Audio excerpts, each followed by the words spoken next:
I am a risk taker. I am somebody who is not simply going to let life pass me by. I'm not going to be the NPC on the sideline.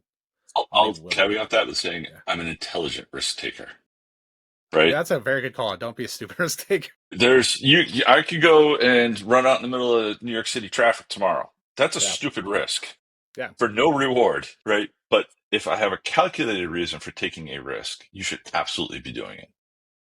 And it goes back to the conversation about hesitation a little bit, right? Like, don't want to be hesitant. We don't want to be fearful, but we don't want to be taking risks just for the sake of taking risk either. Yeah. That's a really good point, right? Like, let's not be reckless. Let's not be careless. Let's take a look, assess the situation, and execute. But if you're not taking risks at all in life, then you're doing it wrong. Leaders are not born in a womb. They are forged through heat, pressure, and a whole lot of sweat. The Fire Forged Leader podcast serves the audience through exploring leadership at work, in the community, and with the family, using a practical perspective and real-life experiences from the host, Steve Baumgartner, and his guests in the Forge. Now, it's time to enter the Forge with the Fire Forged Leader. Welcome back to Fire Forged Leader. I'm your host, Dan, and I'm joined by my co-host, Brad, here on this great New Year's Day, 2025. How you doing, buddy? Good, man. It's new year, new me, right? Oh man, but doing well. How are you? Pretty good, man. It was, we had a pretty calm New Year's. So for those of you who don't know, I live on Long Island, which is about 40 minutes east of New York City. So anyone who was watching on TV last night saw that we had some pretty wild weather through here. We were sitting at home and having kind of an easy night, and it was thunderstorming, and it was wild outside. I can't believe what people in Times Square were going through. So, I mean, Times Square on New Year's Eve on normal years sounds like hell. Imagine getting there at 6 in the morning, standing all day no, with 50,000 people. Like, what do you have to do when you go pee? You just go on your leg? Like, a lot of people wear diapers from what I hear. But anyways, so it's a funny story. My wife actually used to work. Used to run the corporate dining at the Viacom building in Times Square, which houses MTV. And this is back when MTV used to do like a big New Year's party. So I would go in and work with her. I would bar back and just run stuff around to all the celebrities and stuff.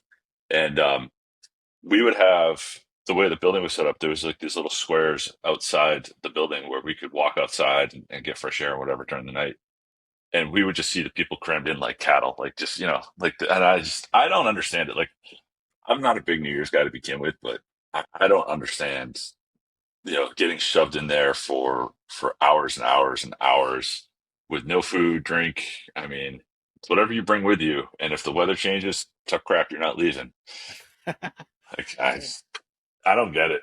Oh, I guess if you're an experienced person, you want to experience it, that's cool, but that sounds like seventh level of hell stuff to me. yeah, I mean, Times yeah. Square on a good day is seventh level of hell. There's plenty of nice hotels in the area where you can get a room that, I mean, you'll pay through the nose for them, but you can get a room that overlooks Times Square and watch the whole thing from the comfort of your hotel room. And I think that's the only way I would do it. Just do that, So, man. anyway. Anyways, man, Happy New Year to you and your family. I hope things go well for you. I know you've got some exciting things planned for the year, but we were talking recently offline about the idea that Jocko Willink brought up about default aggressiveness, and we're actually putting together a little lesson of sorts for the men's group that we work in, and I thought it'd be a good idea today to kind of talk about what is default aggressiveness and kind of go through the process of why it's important and how we use it in our lives. So I want to toss it over to you first because I love putting you on the spot. All But right, let's do it. how do you define default aggressiveness? So, interestingly enough, when you think of the term default aggressiveness, the mind likes to wander to this misnomer of hearing the word aggressiveness. All right, aggressiveness, aggression, these are toxic, terrible attributes, right? Like, that's the place that most people's minds want to go.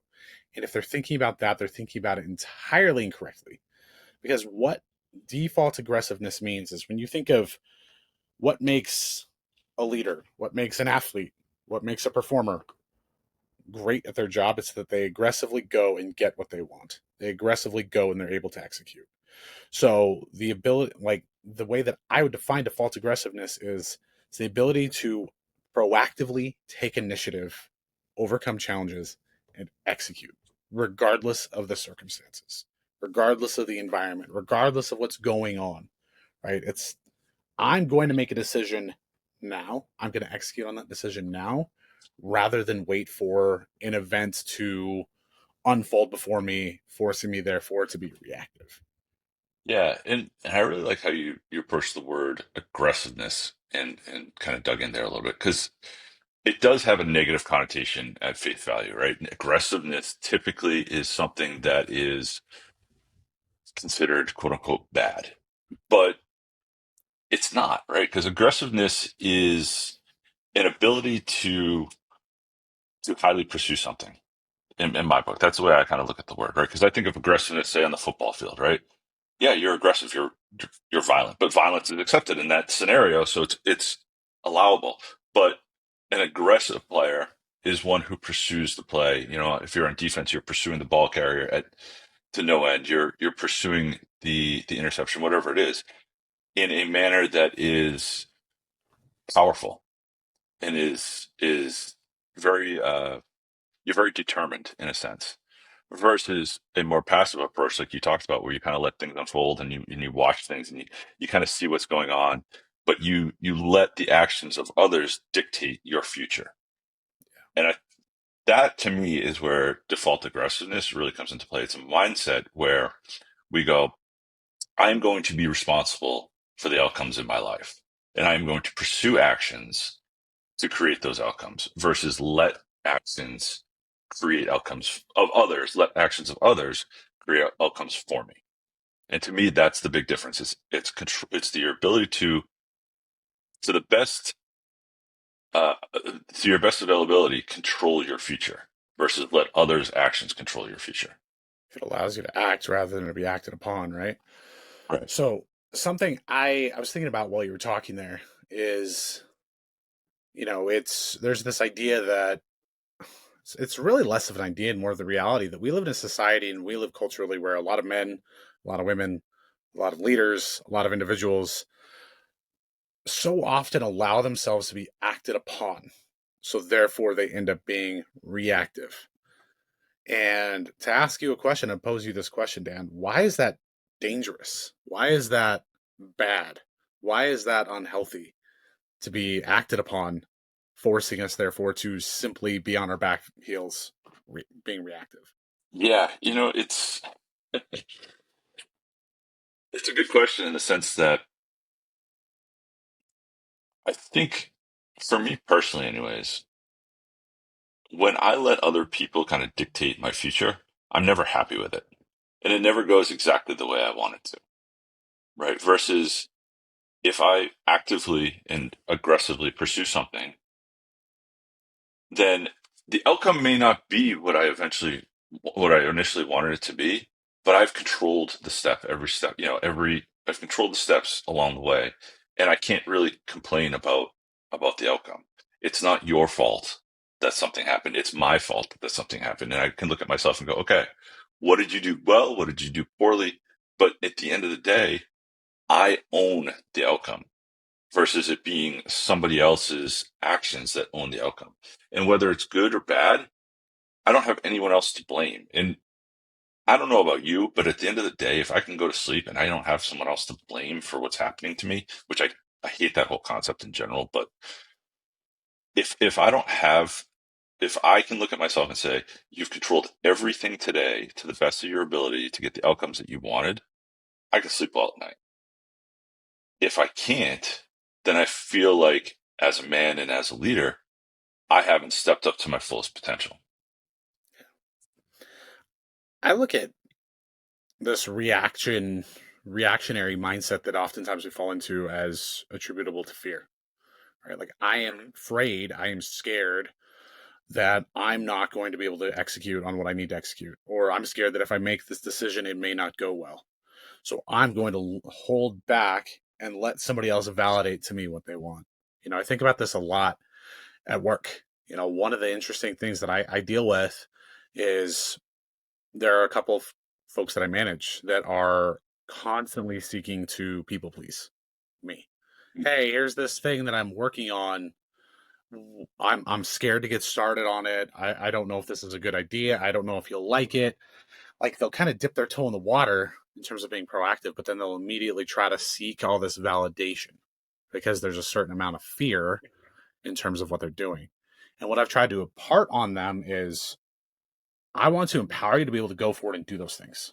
I'm not going to sit here and say that I'm a perfect leader, but something that I really try to do is to empower my people, to allow them to take these steps, to allow them to fail, because you grow through failure, right? Like the mindset of being aggressive, we so often come back to sports, right? You think of Tom Brady, you think of Michael Jordan, you think of Tiger Woods, you think of Khabib. You think of the greatest champions you can think of, regardless of the discipline, regardless of the sport. What defined them?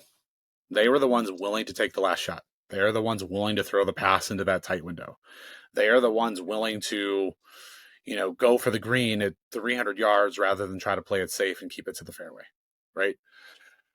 In all of those situations, they knew that one of the possible outcomes was failure, but that they knew that they had to be able to take control of the situation for themselves and to be able to dictate the outcome for themselves rather than to be reactive of somebody else around them. That's what made them exceptional. Michael Jordan failed plenty of times, missed plenty of shots. Yes, Tom Brady, I know this is going to shock you, Dan.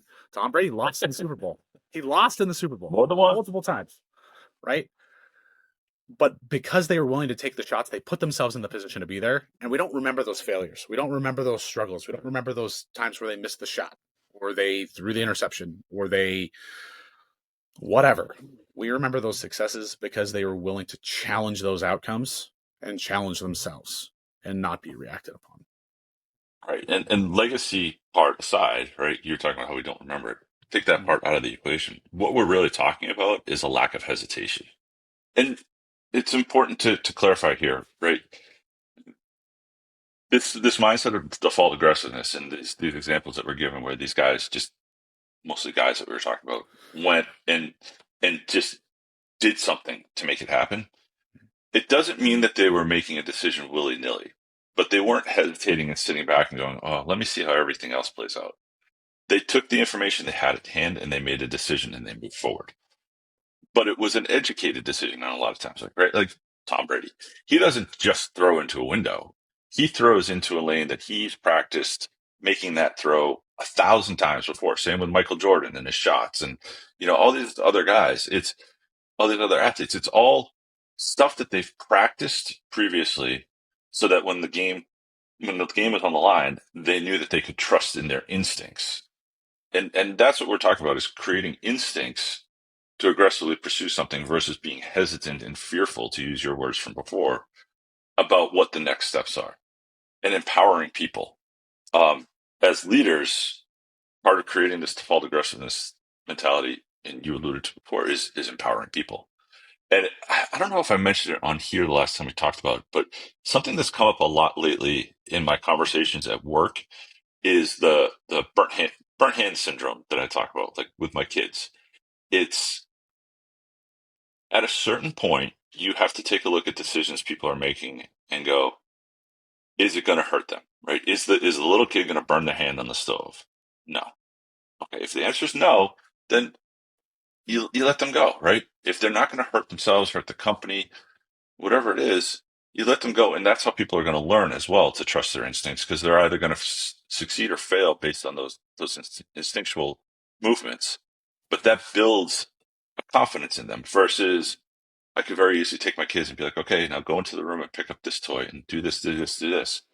And they'll be successful in the sense that they get everything done, but the plan won't have been their own and they won't be able to use their instincts in the future. And we're not empowering them to do things their way in a successful manner at all as a leader. So there's a fine balance between hesitation and the fear and the practice of empowerment. that allows the growth of this default aggressive idea.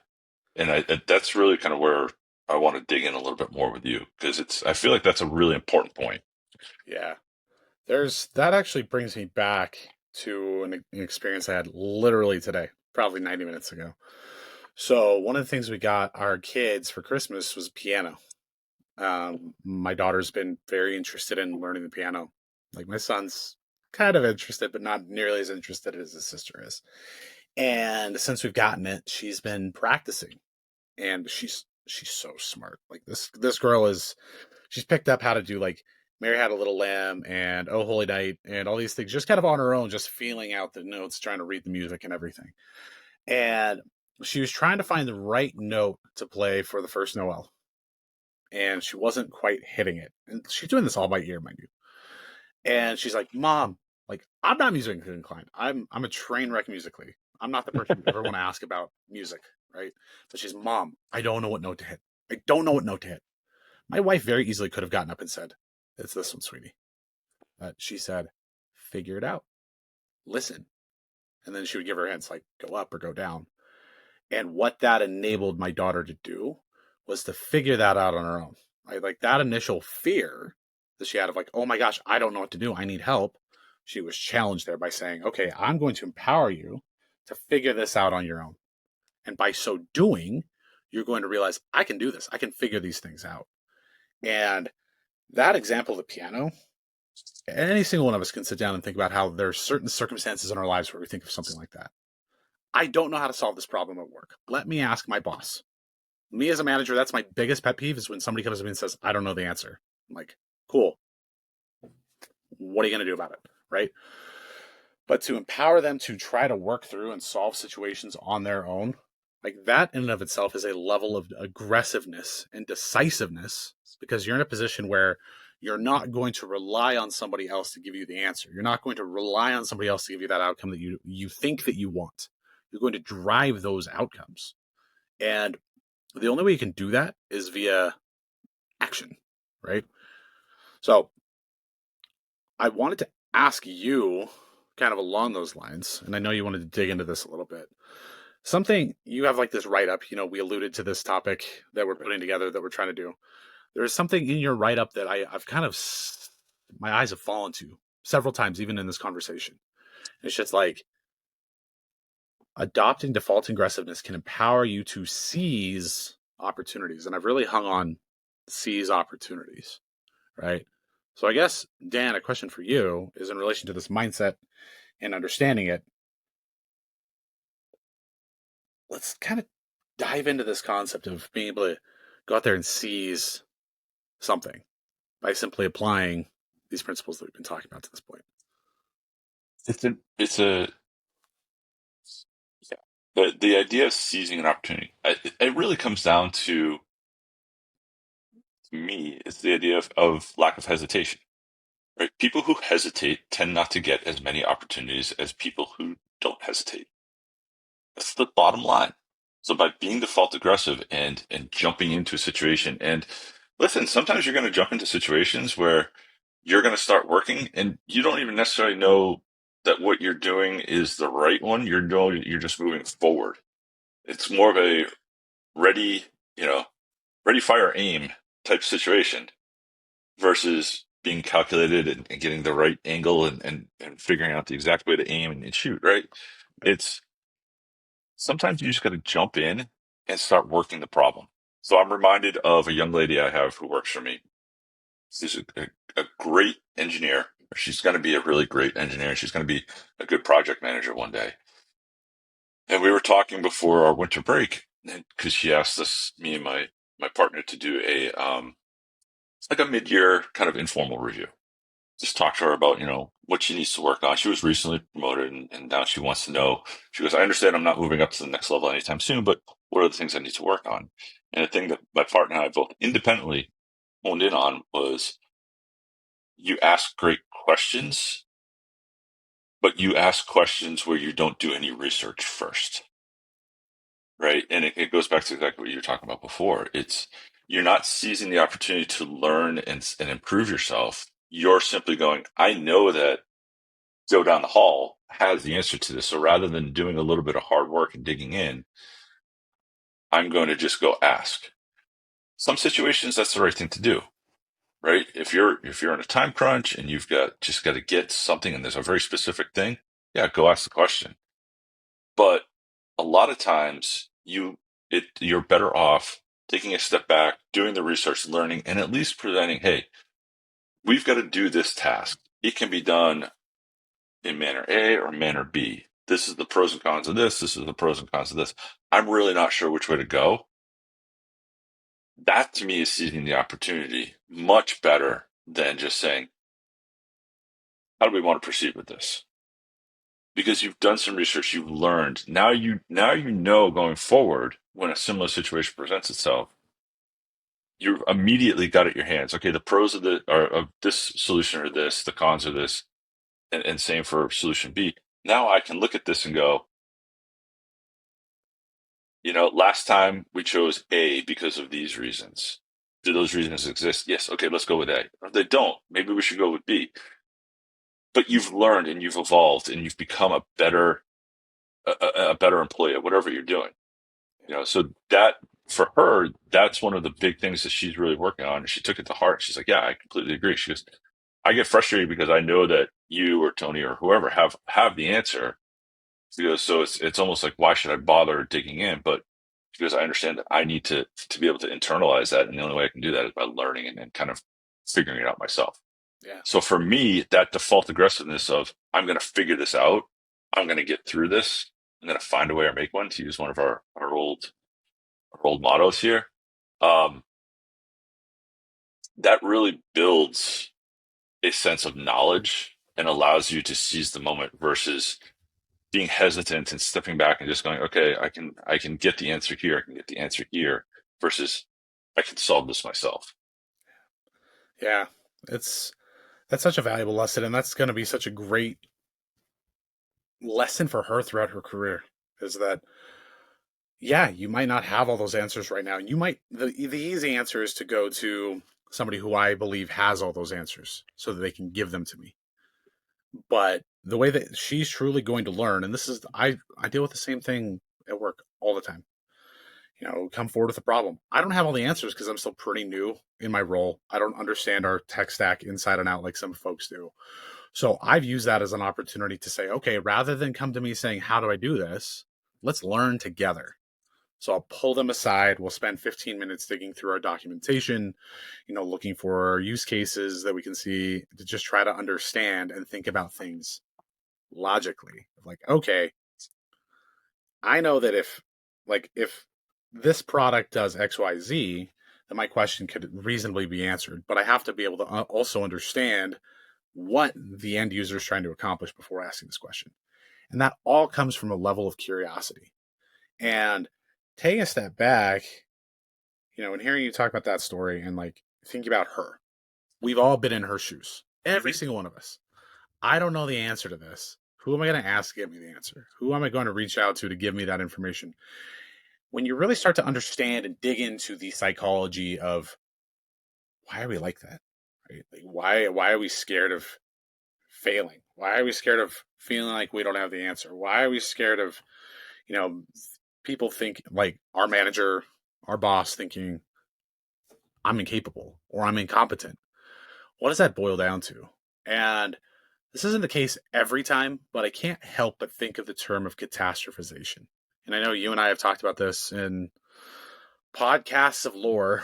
It's also something I talk about really regularly. Some people may not be familiar with the specific term catastrophization, but it's fairly self-explanatory. In our minds, we've convinced ourselves that the worst case scenario is the scenario that's going to play out because we don't know the answer, or because we're running into a situation at work or at home, right? Like I've dealt with this in my marriage. I will, in my mind, catastrophize and expect and think and convince myself that the absolute worst case scenario in failing and not having the correct answer and not knowing what to do is going to be that which plays out. And I've noticed that one of the biggest salves to that mindset is applying this concept of default aggressiveness, being decisive. The biggest way that I can combat that, interestingly, is by challenging myself to be aggressive in finding an answer, make a decision, and moving forward.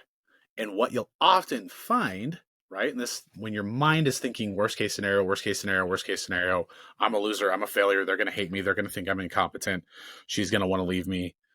All those things that jangle through your head, when you actually go out and you execute decisively, 100 times out of 100, I have never once seen a situation where the worst case scenario played out, ever. And when I've done that, that has convinced me and helped me understand it's okay to take those steps that seem fearful or scary. And it changes that mindset from one of, I'm going to hang back and be reactive, to, well, hot damn, even if I'm wrong, the worst case scenario is not that bad. I'm going to be able to propel myself forward. Therefore, that passivity has kind of reinforced to me that I can approach things aggressively and decisively. I don't know. Does that make sense? It makes a lot of sense. There's two things in there, right? The first part is you started by talking about the reason why people do this, and a lot of it has to do with the concept of the natural man. The natural man is like water. He wants the path of least resistance, right? So the path of least resistance is to let somebody else make the decision, right? How much less resistance can you make than not having to make a decision, Yeah, right? So of course. there's none. So you follow the path of least resistance and you stay under the radar and everything's great. You kind of just move along with life. But to your point, if you're out in front of it a little bit and you're making a decision, yeah, right, you may fail. Failure is part of life. And a couple things come to mind there. The first is I've never seen a decision that somebody has made where they've been decisive about it, even if it's wrong decision, where I haven't at least admired the person for being confident in that decision. Yeah. May have been the wrong decision, but if you have a basis that you made that decision on, I'm not saying just make something willy nilly, but be like, I believe in it. Well, okay, have a reason why you believe in it. But if you have confidence in your decision, you move out and it's the wrong one. Okay, I can live with that because you based it on good facts. You were confident in your decision. You moved out and you learned something. Yeah. The other part of that too is, it's just people who make decisions and move things forward. Invariably, to your point, it's never the worst. I won't say never, but it's very, very rarely the worst case scenario, right? And I laugh because people who work for me have started to chuckle about this at this point. I think I've mentioned it on here before, or maybe on Taming Masculinity. But one of the biggest tools I have as a leader is when people come to me and ask me about what they should do, I'll ask them, "What do you think we should do?" That's my first question all the time. And they've gotten to the point where they kind of chuckle and they'll bring something to me and be like, I know you're going to ask me what I think we should do. So I've figured out that we should do X, Y. Okay, good. Yep. And you know what? 9 times out of 10, I say, let's run with it, Yep. because I'll take a look at it. And I'm like you, like, I don't know everything. Like, I'm still learning things all the time, right? And I'm relatively new in my company. I've only been there for about a year. So there's a lot of things I'm still learning. But it's like, I can look at an idea or plan to move forward and be like, is this going to cost the company money? Is this going to put us into any kind of legal situation? Is this going to put our end user into any kind of safety violation or safety situation? No, no, no. Let's give it a shot. The worst that can happen is we learn something and we learn why we will never do that again in the future. If we're up against a timetable, if we've got, safety is an immediate major concern, if there's a large financial investment that needs to be made, then maybe we'll hesitate on those decisions. But 8, 9 times out of 10, I'm going to say, run with it. Let's see where it goes. Yeah. And that builds confidence big time. Yeah. It's funny. You mentioned, what's the worst that can happen? That's actually a big go-to question when I'm talking to the folks on my team. What's the worst that can happen? Right. Because so often they get paralyzed by the fear of the situation. Oh, this customer's escalated. Or, oh, there's this situation where they may not renew. And I sit here and I'm like, well, what's the worst that can happen? They cancel. Okay. If they cancel, like, you look back, what can you reasonably say was your fault? Well, nothing. Great. It's it's really important for people to really put things into perspective. Mhm. Like the absolute worst case scenario in business, yeah, you can do some really, really, really stupid things and really damage your Yep. company. But those almost exclusively are due to intentional negligence or sheer stupidity. Like you really have to put yourself in a position to see those outcomes almost exclusively. I get that there are exceptions to that. But if you're trying to do the right thing and if people in your team are trying to do the right thing, the worst that can happen is generally not that big of a deal. Even if a customer churns or leaves, those situations can suck. But that's not going to mean the end of your job. That's not going to mean the closure of the business. That's not going to mean that people are going to lose their jobs. That's just part of business. And once people can understand, okay, even the very worst case scenario is not that bad, it helps them understand and reinforce that it's okay for them to make those decisions that they're sitting on. Like, I love that you go to them and say, well, what would you do? Right. And then once you can, if you can say 9 times out of 10, it's the right thing to do when you say, let's go with it. What's that going to do for them? That is telling your people point blank that you know you're doing the right thing. And that should hopefully empower them to continue this mindset of aggressive decisiveness. What it does is eventually leads to less questions for me, which Mm-hmm. sounds very, selfish or whatever, but No. literally like it empowers people to make decisions. And even if something goes wrong, I can go to them and be like, okay, we did X, it didn't work. Why did we make that decision? And they'll come back with 4 or 5 good reasons. Okay, that makes sense. At least I can go to my management and be like, we made this decision. It was based on these facts. This one didn't hold true because of X, Y, and Z. We didn't foresee that. Lesson learned. We're moving forward. To your point, it very rarely is, the company's going out of business or the building's burning down because of the decision we made. We use, I don't know if you guys do something similar, but in our project management methodology, we, we use risk matrix cubes. So essentially it's consequence and likelihood, right? And you've got a scale of, I think, 1 to 5 is what we use. And for every risk we define, we plot it on this cube and we take a look at it a lot of times. And if it's 5 and 5, then okay, we're having a lot of conversations about this risk. If it's 1 and 1, it, even if it happens, the consequence of it happening are so minimal that it's not even worth it. Yeah. Or maybe the likelihood is very low, but the consequence is high. Okay, well, I'm willing to take that risk. Yeah. But it's managing risk and it's managing outcomes and determining the expectation of what is a good outcome, what is a bad outcome, and what are the likely, you talked about what's the worst thing could happen. Here's the worst thing that could happen. And maybe it's very bad, but what's the likelihood of that happening? 10%? It's, 5, 10%, then I'm probably willing to roll the dice. Yeah.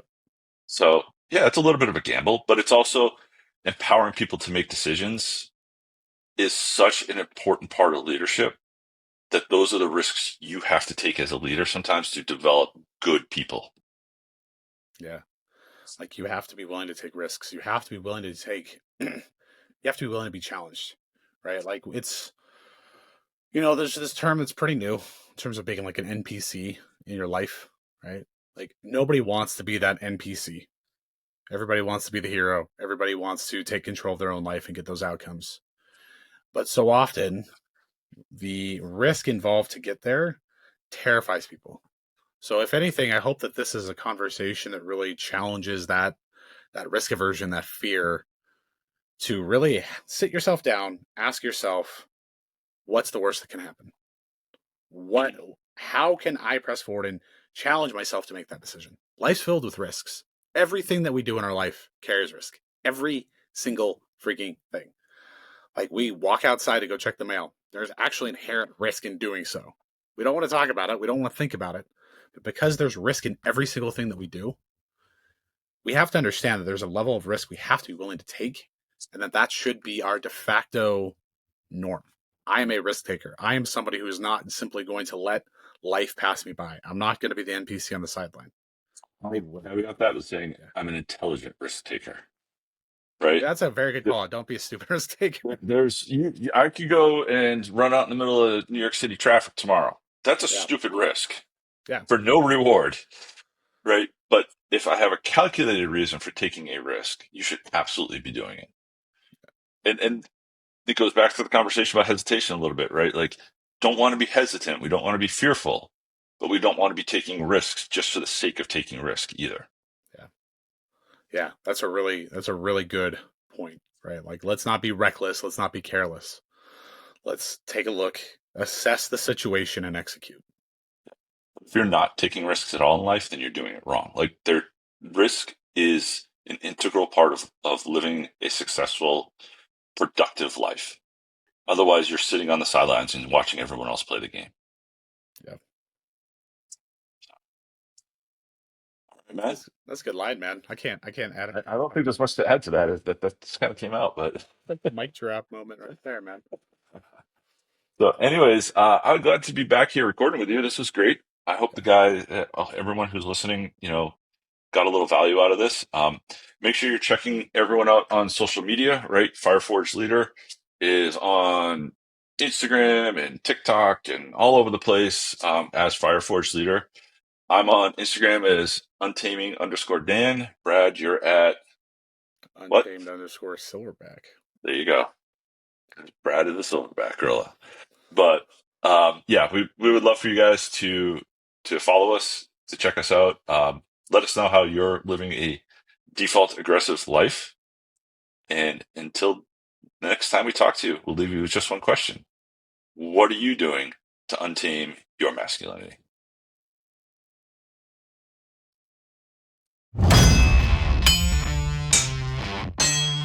You have just experienced the heat and pressure of the Forge. Remember, words without action are meaningless. Now, after the heat of the Forge, shape your thoughts, quench your brain, then put your new tools to use, adding to your leadership. Tune in next week for more lessons from the Forge.